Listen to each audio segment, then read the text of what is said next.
እንኳን ለ18ኛው ሚሊኒየም አደባባይ መንፈሳዊ ጉባኤ በሰላም አደረሰን አደረሳችሁ። ከግንቦት 6 እስከ 9 ባለው መንፈሳዊ ጉባኤ ሁላችሁም ተጋብዛችኋል። በመጨረሻው ዘመን እግዚአብሔር በምድር ሁሉ ላይ ይነግሳል፣ በዛም ቀን እግዚአብሔር አንድ ስሙም አንድ ይሆናል ተብሎ በዘካርያስ መጽሐፍ እንደተጻፈው ዛሬ ከእኛ ጋር አንዱን አምላክ አብረን እንስበከው፣ እንመስክር፣ አንድነቱን እናውጅ። ስለዚህ በዚህ መንፈሳዊ ጉባኤ አንድ አምላክ ይሰበካል። ይህንን ስብከት ይህንን ትምህርት ለመማር ደግሞ ሁላችሁም ከግንቦት 6 እስከ 9 በሐዋሳ ሚሊኒየም አደባባይ እናደርጋለን።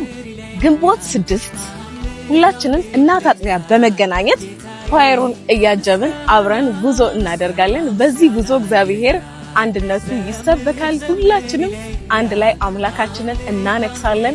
አንዱ አምላክ በሐዋሳ ሊነግስ ነው፣ ሊከብር ነው። አንድ ላይ ግንቦት 6 እናት አጥቢያ እንገናኝ። በጉዞ ወደ መስቀል አደባባይ የምንሄድ ይሆናል። መልካም ምሽት። ወዳችኋለሁ ባይ